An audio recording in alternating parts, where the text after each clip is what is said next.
All right, so we're going to go over the RV type elements here, because you obviously do in the back have, you know, some stuff that you would generally find in an RV. Brandy did mention that you'd owned an RV before as well, so you're probably going to know most of this stuff already. You've got a 12-volt fridge here, your microwave up there. That's you're going to need to be plugged into shore power to be able to use that. Your inverter is not powerful enough to power that on its own, but when you are plugged in, you can have your microwave rolling. 12-volt fan up there, back there as well, and then you're going to find your inverter actually in there. So Xantrex 2000, it's a 2,000 watt inverter, more than enough to supply the power that you need for all of your 120 AC needs as far as electrical goes. You probably used one of these before, so a half press down to fill water in the bowl, and then a full press down to flush. Speaking of flushing,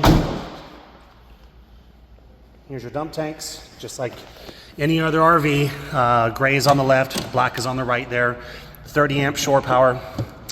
Definitely can use with this, you know, a small adapter if you need to plug into just a regular plug. I'd recommend getting, you know, a 15 male, 30 amp female plug, and then you'd be able to just plug this in, and then you can run this off of, you know, a 20 amp circuit.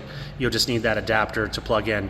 One thing, very, very important, do not ever plug your 30 amp plug into like a dryer plug. That's because that is 240 volts. That will fry this thing and you will ruin it and destroy every bit of electronics in it.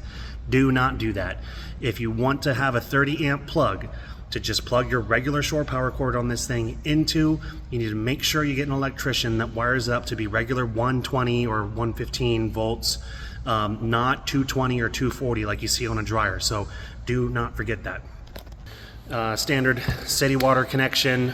This is going to be your freshwater fill here, and then you've got black flush, and you can actually flush your gray tank out too, just like you would on any other RV. So simple stuff, nothing too crazy. You've owned an RV before, so if you have any questions on those things or the procedure, just let me know.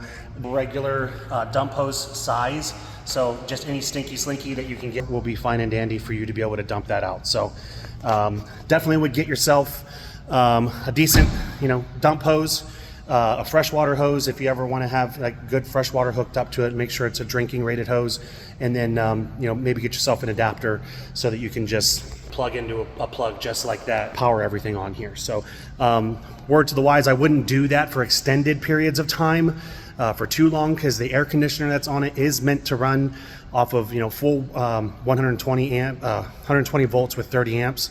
So amperage down to 15 or 20, quite the power it's designed to, which is fine for short periods of time. I just wouldn't set it up like that always. So, all right, that's it for this video. A little bit more coming.